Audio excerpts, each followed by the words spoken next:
আপনারা দেখছেন DP news, খবরই জীবন। ভালো করে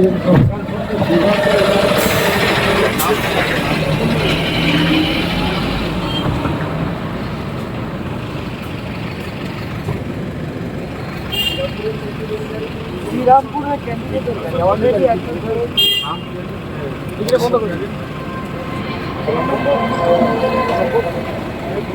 বন্ধ করে দেন টিকিটটা বলুন। আরে ফোন নম্বর দিন না, কে আছেন ড্রাইভার, ফোন নম্বর দিন। কথা বলুন না। আরে কতবার তো বলছি আপনাকে, ঠিক আছে বলছেন না, ওনাকে বললাম বলছেন না। ভালোভাবে কথা বলুন। চমকাচ্ছেন কাকে? 41 3-0 3-0 তৃণমূলের ক্যান্ডিডেট হলে কি তার গাড়ি তিনবার করে চেক হয়? দেখুন তৃণমূল ছিল হবে না, পাঁচ দিয়ে সবাই আমরা তো বলছি আপনি চেক করুন। আমরা চেক করার বাদ করুন না, আরো করুন। আমি তো বলছি আপনাকে আটকেছি, করুন। একটা গাড়ি আমি যাওয়ার সময় দুবার হলাম,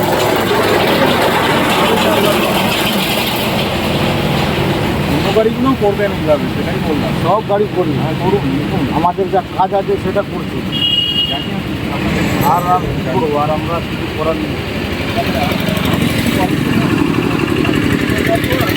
ঠিক আছে ঠিক আছে, আরে হয়ে গেছে তো, আর কি হলো? হাত কোথায় দেখাচ্ছি বলুন তো? আজকে ঘটনাচক্রে যেমন প্রতিদিনের মতো আমি সকাল থেকে নির্বাচনী প্রচারে বেরিয়েছিলাম। এখনও দেখতেই পাচ্ছেন নির্বাচনী প্রচারে আছি, আমার সঙ্গে শ্রীরামপুর বিধানসভার সমস্ত নেতৃত্বরা আছেন। এই প্রচার চলাকালীন আমার গাড়ি একইভাবে দু জায়গায় চেক করা হয়। চেক করাতে আমার কোনো আপত্তি নেই। নির্বাচন কমিশন যদি মনে করেন তারা একবার, দুবার, 10 বার, 1000 বার চেক করুন, আমার কোনো আপত্তি নেই। কিন্তু দেখে দেখে শুধুমাত্র তৃণমূল কংগ্রেসের যিনি প্রার্থী তার গাড়িটাই চেক করা হচ্ছে, বাকি সমস্ত গাড়ি বাদ দিয়ে।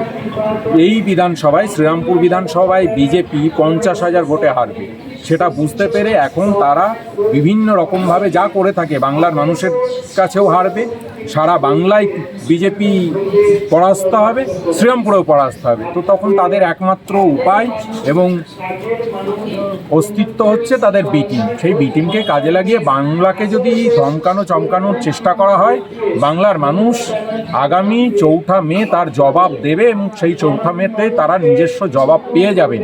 এটা মাথায় রাখতে হবে যে এই মাটি বাংলা, এখানে হাত উঁচু করে কথা বলবেন না, চোখ উঁচু করে কথা বলবেন না। বাংলার মানুষ তার যোগ্য জবাব ভোটের মাধ্যমে আপনাদেরকে গণতান্ত্রিক পদ্ধতিতে দেবে।